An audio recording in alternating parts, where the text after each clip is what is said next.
Question 6. Which important device was responsible for the Industrial Revolution?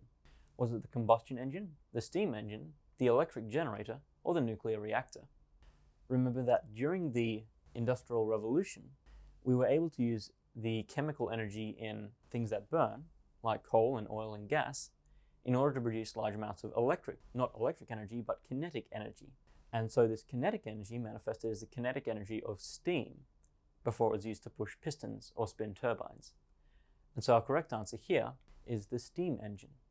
During the Industrial Revolution, many devices that used the steam engine for their power were invented. Question 7. Which scientist discovered electromagnetic induction, which allowed generators to be built? Was it Galvani, Volta, Faraday, or Maxwell? Well, let's go through the options. Galvani was the one who discovered that he could twitch a frog's leg by producing electricity. Volta was the one who invented the battery and proved that the animal electricity in Galvani's frog leg came from the metals and not from the leg. Maxwell was able to work out the mathematics of electromagnetic induction, but the one who discovered it in the first place was Michael Faraday, so C is the correct answer. Faraday was able to discover that moving a magnet near a coil of wire would produce an electric current. So all we need to do is provide a source of kinetic energy to the magnet that moves near the electric wire rather. Question 8. Recall why many people living in rural areas moved to the city during the Industrial Revolution. Now, of course, this isn't strictly a science question, but it's important to know the history. First of all, because it lets us know where we're going with our technology and where we came from, but second of all, because it will probably be on the exam. What might we answer to this question 8? Well, we can say that the factories of the Industrial Revolution required many workers, as well as a lot of steam power. If we had a lot of places where people can work, and we seem to be able to produce a lot of money by doing so, then it attracts people from rural areas to come and work in the factories. Unfortunately, this led to poor health conditions and overcrowding.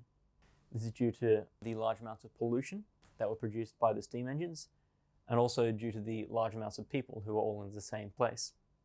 Question 9.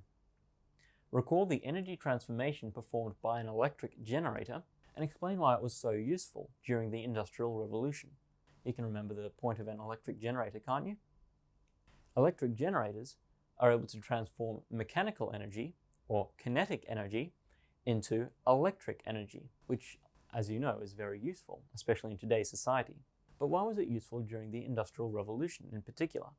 Well, remember, during the Industrial Revolution, we had large amounts of mechanical energy available. So, during the Industrial Revolution, the steam engines could produce enormous amounts of kinetic energy, but couldn't transmit it anywhere. The fact that we had generators changed this. We could take these huge amounts of mechanical energy, convert it to huge amounts of electrical energy, and then transmit that electrical energy. Question 10. Today we burn coal to produce energy, much like in 19th century London. But 19th century London became very polluted due to the use of fossil fuels, and our cities are relatively clean. So how could this happen? Surely industry has only grown larger since the 1800s. Well, the answer, of course, lies in electricity. We burn coal in power plants in order to produce electrical energy. We're still extracting energy from the coal, but instead of using it directly to produce mechanical energy, we use it to produce electrical energy.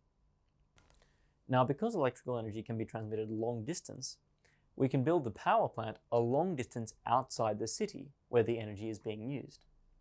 This means we don't have to have large amounts of fossil fuel being burned in the city itself, and this in turn makes our cities less polluted. So that's the end of the questions. We've learned about the history of electricity, how it was developed by Galvani, Volta, and Faraday, and finally why it was so useful during the Industrial Revolution of the 1700s and 1800s.